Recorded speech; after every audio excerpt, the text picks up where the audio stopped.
guys, welcome back to The Bright Side. Macy here, The Bright Side Girl, and today we're going to be doing my Hikeathon book haul. First up, Hikeathon is going to be running May 15th through May 29th. I will link the announcement video up in the cards in case you missed it, and any other Hikeathon themed videos. So as you may have noticed over the last year or so, I have been doing more themed book hauls because I'm kind of more of a themed gal, and I've been saving books that I feel like will work really well for Hikeathon to do this particular haul. Hikeathon's a little more broad than some of the other readathons because I have a wide range of like categories and challenges and things. Anything from like nature books, forest books, survival reads, springtime reads, so a lot of things will work, but these are the things that kind of give me the Hikeathon vibe. This is a fairly large book haul. Per usual, I get most of my books between 50 cents and $4 and usually around the $1 to $2 range, so that's why I have so many, and I've been collecting them over the last 6 months for this particular book haul. Obviously, I'm not going to get anywhere close to reading all of these, but I wanted to share anything that I thought would be Hikeathon appropriate to give you guys some more ideas and recommendations for Hikeathon and to just share all the goodness. So a lot of the times I go in pretty blind, so we're going to keep the descriptions a little bit loose, but we're just going to dive right in. Okay, I have Pacifica by Kristen Simmons. Now this one will work for Hikeathon and for Mermaid Marathon because we've got like an island ocean themed vibes. So this one's very cool. A lucky 500 lottery winners will be the first to go to an island paradise like ones that existed before the melt. They'll leave their polluted, dilapidated homes behind and start a new life. It seems like a dream. But the only problem is Marion spent her whole childhood on those seas and she knows there's no paradise out there. She's Corsarial royalty, a pirate like her father and his father before him, and she knows a con when she sees one. So where are the first 500 really going? So this one's kind of got survival vibes, pirate vibes, ocean, island vibes. So again, this will work for both Hikeathon and Mermaid Marathon, but I actually think I am going to try and physically read this one for Hikeathon, and I'm very excited about it. Most of these books are going to be young adult, but I'll let you know if they're middle grade or adult.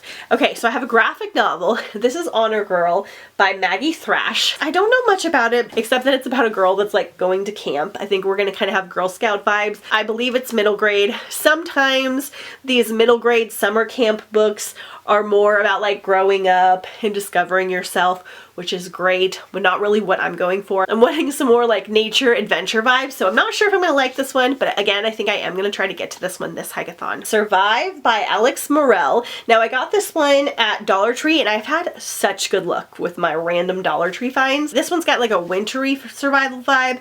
So it's nearly Christmas and Jane is on a plane destined for New Jersey. She's been given holiday leave from her mental hospital where she's been living. Christmas to her is linked to her father's suicide. Now Jane plans to share her father's fate. She's just about to swallow a lethal dose of pills in the bathroom when the plane flies into turbulence and everything goes black.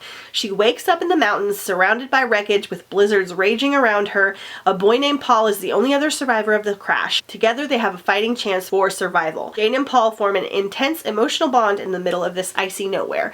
So I tend to like to read more springtime reads for Hikeathon, but I thought I would include this since it is a survival element. Sounds like this might be a good intense one. We have A Wolf Called Wander by Rosanna Perry.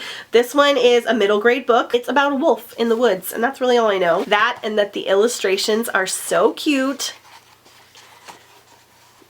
and it looks absolutely precious. We have The Apothecary by Mail Malloy. So in this one, it's 1952 and the Scotts have moved from Los Angeles to London. Their 14-year-old Janie Scott meets a mysterious apothecary and his son, Benjamin, a boy who isn't afraid to stand up to authority and who dreams of becoming a spy. When his father is kidnapped, he and Janie must uncover the secrets of the apothecary's ancient book, the Pharmacopoeia, while keeping it out of the hands of their enemies. So in this one, it's not giving me super major Hikeathon vibes other than the apothecary might have some like nature magical spells and things like that. So we'll have to see, but I know the second one I think has some island vibes. Speaking of islands, we've got The Floating Islands by Rachel Numiere. I think this is middle grade again. The floating islands are unlike anything Trey has ever seen, stunning, majestic, and graced with the Kajari men who soar the skies with wings. Trey is instantly sky mad and desperate to be a Kajari himself. The only one who fully understands his passion is Arane, the newfound cousin, prickly, sarcastic, and gifted. She has her own secret, a dream a girl can never attain. Again, it's just got a floating island vibe and it sounds very unique. We have You, Me, and the End of the World. So in this one, Hannah Ashton wakes up in silence. The entire city around her is empty except for one other person, Leo. Leo might be the hottest boy ever, and not just because he's the only one left, but he's also charming, selfish, and too much of a disaster for his own good, let alone Hannah's. Stuck with only each other, they explore the world with no parents, no friends, no school, and realize that they can be themselves instead of playing the parts everyone expects of them. Hannah doesn't have to be just an overachieving music box perfect ballerina, and Leo can be more than a slacker 80s glam metal obsessed guitarist. Together they search for answers amid the crushing isolation, but while their empty world may appear harmless, it's not, because nothing is quite as it seems, and if Hannah and Leo don't figure out what's going on, they might be torn apart forever. Kind of an end of the world, possibly like apocalypse vibe, but also sounds like it might be kind of emotional. So could go either way for me. The continent. The journey of a lifetime becomes a fight for her life. So in this one, for her 16th birthday, Vela Sun receives the most coveted gift in all of the Spire, a trip to the continent. It seems an unlikely destination for a holiday, a cold, desolate land where two nations remain perpetually locked in combat. Most citizens lucky enough to tour the continent do so to observe the spectacle, the violence of battle, a thing long vanished in the peaceful realm of the Spire. For Vela, the war holds little interest as a talented apprentice cartographer and the descendant of the continent herself. She sees the journey as a dream come true, a once-in-a-lifetime opportunity to improve the map she's drawn of this vast frozen land. So this one has more of a fantasy element. It might not be a great one for Hikeathon, but it feels like it's got like almost a survival-ish type vibe, a little winter nature vibe about it. And this is by Kira Drake. I'm not sure if this is the best choice or not, but I thought I'd throw it in here just in case. We have Warrior of the Wild by Trisha Levenseller. So I adore Trisha Levenseller's daughter of the Pirate King duology, and I just recently read Shadows Between Us, and that kind of confirmed that she's like a new favorite author. So this is Warrior of the Wild. As her father's chosen heir, 18-year-old Rosmira has trained her whole life to become a warrior and lead her village. But when her coming-of-age trial is sabotaged and she fails the test, her father banishes her to the monster-filled wilderness with an impossible quest. To win back her honor, she must kill the oppressive god who claims tribute from the villages each year or die trying. So we have survivalist wilderness, but we've also got like a fantasy god element in here. And with Trisha Levenseller's writing, I think this is going to be awesome. Okay, we have Toxic Heart, which is book 2 of Mystic City. So again, I think we have like a survivalist post-apocalyptic type world in Mystic City. I don't want to read the description of this one because it's the book 2. But that's kind of why I put it in this category. And I think it's a Romeo and Juliet retelling. All right, we've got Not a Drop to Drink, which I've hauled and unhauled at least twice.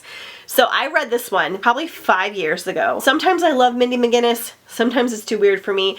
I made the mistake of reading this with my husband. This one kind of has like a Western vibe. We're in a world where there's like severe drought. It's supposed to be like no water, and the main girl has like a pond and supposed to like protect her home from like invaders. It's kind of gotten to like an old west style situation. And my husband, he is very practical and he's very knowledgeable. And while reading this, he was just so upset about the inaccuracy of the world. First of all, it seemed like there was way more water than what I was planning on. Like I expected in this world it to just be like very dire and me to feel like anxious about the lack of water, and I never really felt like that. And then there were some scenes about people being killed by animals and things that he was just like, no, that would not happen. If I hadn't had his like realistic practical brain, I feel like I might have enjoyed this one a little more. I do remember the main character being kind of dull and unlikable, but I just am in the mood to try again. And I know the second book, they're like on a journey to like go to California, which is kind of funny since it's about a drought.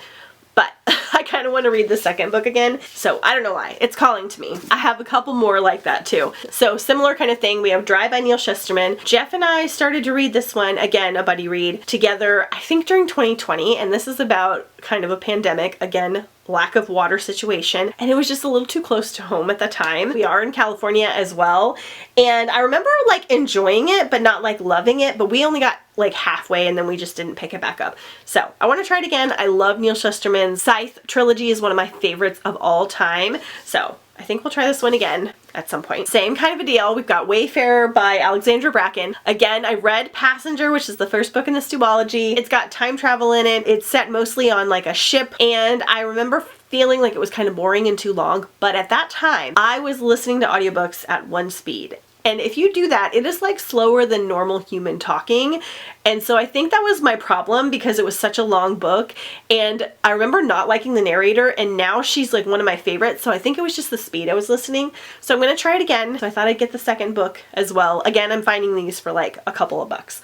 So I have both of them now so I can try and reread again. And I've done 2 rereads recently that I was glad and actually paid off. Fingers crossed that this one goes well. And then another one, The Great Shear by Kim Liggett. Again, I read this one a couple years ago, and I just was so on the fence. I really liked it, but then it was darker than what I was used to. This one kind of has a Lord of the Flies vibe about it. I think it's on an island. It's got an old-timey vibe, and the girls in this like community are sent away when they turn like 17 or 18 to release their magic. Otherwise, they wind up like attracting men too intensely, and they have to like go and release this part of their youth. And you're kind of trying to figure out whether that's actually happening, whether there's actual magic, or whether it's just kind of some messed up cult ritual, and the girls wind up having like a Lord of the Flies type situation. I kind of still think about this book, and I unhauled it a few years ago, but again, I want to reread it because the ending of this was really good, and it wasn't quite what I was expecting.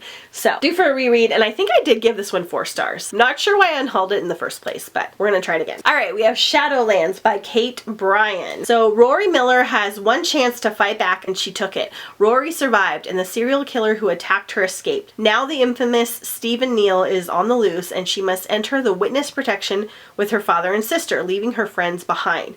Starting over in a new town with only each other is unimaginable, and as the sisters settle in at Jupiter Landing, a picturesque vacation island, it seems as if their new home may be just the fresh start that they need. They fall in with a group of beautiful, carefree teens and spend their days surfing, partying on the beach, and hiking into endless sunsets. But just as they start to feel safe, one of their new friends goes missing. Is it coincidence, or is the nightmare beginning all over again? So this one has the potential to be too dark for me, but it's got like a strong nature vibe about it, so we're gonna try. And then lastly, and one of the ones I'm the most excited about, is The Perfect Escape by Susan Park. So this is Nate wants to be rich when one of his classmates offers him a ridiculous amount of money to commit grade fraud. He knows that taking the windfall would help support his prideful Korean family, but is compromising his integrity worth it? Kate wants a fresh start away from her controlling father. She fantasizes about escaping to New York where she can pursue her dreams. But how can she get there when she can't even buy dinner without his approval? Worlds collide when Nate and Kate meet at the zombie-themed escape room where they both work. As sparks fly, fate steps in, and a local tech company is hosting a weekend-long survivalist competition with a huge cash prize that could solve both of their problems. The real challenge: make it through the weekend with their hearts intact. So we've got a survival-themed romance, and the fact that they both work at like a zombie escape room sounds very fun. I think this is YA. I hope it's not too steamy. Sometimes these adorable cartoon covers are so spicy and unexpected. That is just not my jam, but I'm hoping this is more on like the YA new adult trend. So I will report back because I think I am going to get to this one for the readathon. Okay, you guys, so that is it for my little Hikeathon themed haul. Again, the announcement and any other Hikeathon themed recommendation videos will be linked up in the cards as well as down below in the description. I also have a Hikeathon graphics folder, and we have a Hikeathon playlist. Everything will be linked down below, so I hope that you join us. My Hikeathon TBR will come out about a week before the readathon starts, so stay tuned for that. Be sure and follow me on Instagram at @TheBrightSideGirl. I'll be doing a lot there during the readathon as well as vlogging and all of that jazz. Let me know if any of these books sound good to you down below in the comments. Don't forget to hit subscribe if you haven't already, and I'll see you guys next time on The Bright Side.